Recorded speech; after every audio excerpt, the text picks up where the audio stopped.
freaking first cut. Golly. What's going on, YouTube? The postman is halfway home, and Keith Pelly responds to an earlier report. We'll give you the live odds. We'll look together towards some matchups, and we'll jump into it right now. Welcome to the First Cut Podcast. I'm Rick Gehman. That right there, Greg DuCharme. Greg, good to see you, bud. It's good to see you too, Rick. Quite a day in the world of golf, as it seems to have been every day for the past, 6 months? Yeah. I mean, every day has just been full of news and updates, and this stuff's coming to be. But the John Deere Classic is underway. I'm excited to be here. Okay, so Kyle and I did a much longer kind of live update where it's kind of our ongoing series of like deep diving this stuff for way too long. That is available on yesterday's episode. Greg, we're just going to go very, very quick here on live at the top. It sounds like they're going to try to play 14 events next season, which is 1 year sooner than they originally planned. And they're looking to set the teams in stone, 48 golfers that do not change from event to event. It eliminates the draft, which has been, I'm not sure how it's been taken. You read on Twitter about it, and it seems like if you see a post that's pro PGA Tour, all the comments are extremely anti-live, right? Or pro-live rather, and anti-PGA Tour, and so they love the team event, or so they say. And then if you look at something that's pro-live, the comments are exactly the opposite. And it seems like the team event has kind of been mocked a little bit. The draft has been mocked.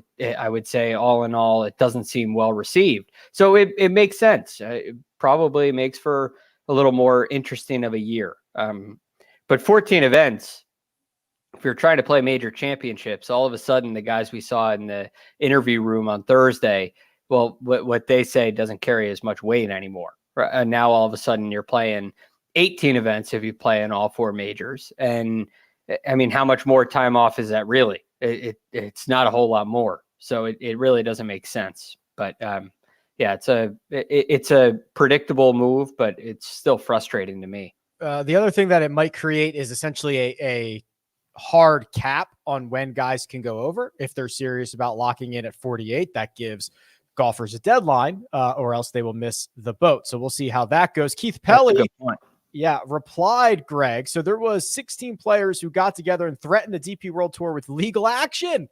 We're getting to the lawyer stage here. Unless their sanctions for competing in the first LIV Golf event were rescinded.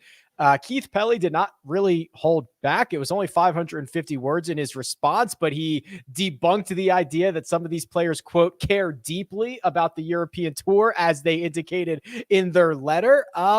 Keith Pelly kind of not taking anybody's crap on this one. No, and he shouldn't. I mean, have they really shown any sign of goodwill in the past? No. Could they have this week? Yes. Well, maybe they're not allowed to, but they haven't really shown anything that carries any true validity.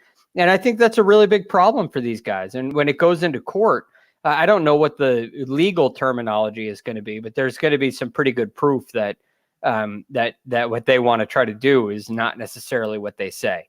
So that's an ongoing problem. It's been a problem with every player who has jumped over to LIV and has been in a press room.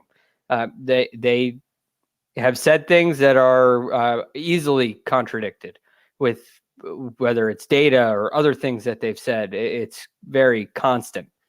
And I have to imagine in court, it won't carry much weight just based on other things that they've said. But hey, we'll see. It's not good for the DP World Tour. It's not good for the PGA Tour. It's not good for anybody to have this go to court.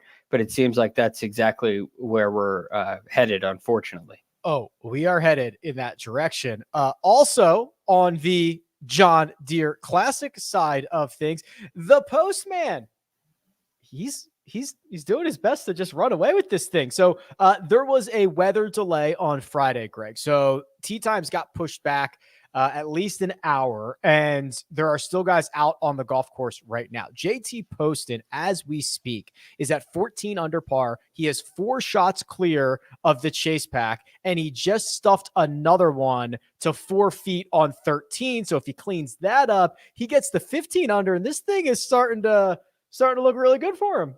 Yeah, it really is. You're talking about a 5-shot lead. Now, I think back to Rick, what we saw at the AT&T Pebble Beach Pro-Am was Seamus Power, who had a 5-shot lead. Hold on. I had an outright ticket on Power that week. I have an outright ticket on Poston this week. I can't do 36-hole 5-shot leads. Well, here's the benefit for you. It's the same golf course this time. Yeah. Where Seamus Power had to go to a different place. And I think that's a really big difference. You go back to the same golf course again. And he's shown signs that are really positive, especially for you, Rick, with that ticket, because, and there it goes. Wait, oh no, never mind. Excuse me. I thought I saw it. I don't know yet. I'm sure he will. Okay. All right. He made. So, but you start to look at this, and yesterday he had a great putting day. He gained nearly 3 shots on the greens. He was 6th for the day in strokes gained putting. Today, down to 25th for the day, gained nearly a shot and a half so far, but he started to hit it a little better. Where yesterday his proximity to the hole, even though he hit 16 of 18 greens, was 40 feet. Well, today he's cut that in half. And all of a sudden, after this weather delay, he started to stuff it in there. He's only made 1 green so far today. He's looking really good, in really good shape. Mav McNeely is 9 under par with 3 holes to go. So yeah, he could, if he birdies in, that's 12 under. That's a 59. Is that, if you have to make 3 birdies in a row and birdie your last 3, is that considered 59 watch or not yet? For the last 3, yeah, I mean, it'd be 5 in a row total. He's coming off of back-to-back birdies. This would be the point where you could say 59 watch. Anything before this, like if you got 5 in a row, no, but he's got a legitimate chance with 3 in a row. So I'd say this is a very mild 59 watch. If he does, it would be a 27 coming in. Yeah, would be pretty good there. No. Oof, no doubt about it. Okay, Greg. I want to look at the live odds. I want to talk about some guys to maybe potentially fade or look forward to tomorrow. But first, we're going to take a quick break and hear a word from our partners. And we're back. Live odds, according to our friends over at Caesars Sportsbook. JT Poston 5 shots clear at the moment, is now the odds-on favorite, -120 over at Caesars Sportsbook. Denny McCarthy is 9-1. Maverick McNeely is 12-1. Those are the next closest guys kind of in the chase pack, according to Caesars. Now, I don't think JT runs away with it. I mean, we saw this with Xander Schauffele, who, no offense to JT Poston, is just an unbelievable, like way better player. There's going to be leaderboard gravity. There was with Xander, there was with Seamus Power, there was with Russell Henley. There's been leaderboard gravity with like every big 36-hole lead that we've seen on tour, not named Tiger Woods. So I'm assuming Poston is coming back to the field at some point here. Yep. And I think when you look at that number at -120, it really opens up some opportunity. And the first guy that I look to is Chris Gotterup, who, look, he's a college kid. He's just a newly turned professional. But when you look at what he's done so far this week, he's 2nd in strokes gained tee to green. He leads the field in driving distance. He's 6th approach the green. And he's losing strokes, although mildly, losing strokes putting. And at plus 1,800, I just think I think that's a great number on him, and it's the one that stands out to me. Matt McNeely has gotten a lot of his work done on the greens, an alarming amount, and he's now on, like we said, a mild 59 watch. I'm not overly interested in that. And then the other 2 guys for me, Rick, would be Vaughn Taylor and CT Pan. They seem to have a really nice model playing out for them as well. Yeah, I'm glad you covered those guys. Completely agree. The one thing I'll add on Gotterup is this is like the good unknown entity. We don't really know what his ceiling is, Greg, and his ceiling literally might be winning the John Deere Classic, right? Right. We just don't know it yet. Yeah, well, even then, is that his ceiling? We don't know. True. I mean, the guy at the U.S. Open, he shot 40 on his first 9 and battled back to make the cut. I mean, it looked so far away. It looked like he was gone, and he battled all the way back on that golf course. And now you see him at a birdie fest contending again. I think there's an extremely high ceiling, and even a win here, I don't think would define that. I agree with you. A couple of guys I'd be concerned about. So when you start looking at round 2 numbers, boy, Matthias Schwab gained like 4 strokes with the putter and lost on approach. That is terrifying. David Lipsky, as much as I love the guy, kind of a similar story, gained almost all of his work in the 2 short game categories, lost a stroke and a half on approach. These would be things I'd be concerned about as they start to play more than 18 holes, Greg.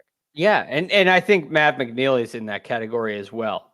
This 59 watch is unlikely to be repeated. And while he's gotten himself near the top of the leaderboard, and look, he's hit the ball really well also. But still, even with this performance that we're seeing today, where he's 3rd in proximity to the hole and 6th in strokes gained approach, he's still losing an approach for the week.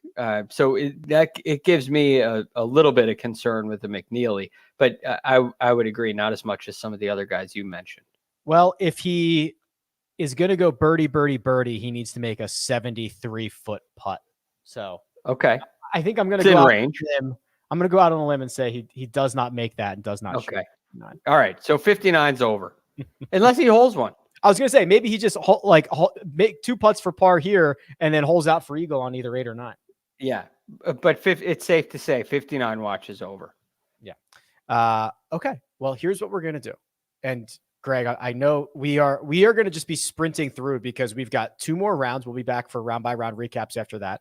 We are going to go immediately into a Tiger televised event on Monday and Tuesday at the JP McManus. We're going to then have to adjust our body clocks for the Scottish and the Open Champ. We're like, we should start right now. We should go to bed at like 6 o'clock tonight. Make sure we can get it all figured out. It's already past 6 o'clock for you. Yeah, it's past. Right. So it's going to be tough, but I think I can make up 20 minutes in the next couple of days.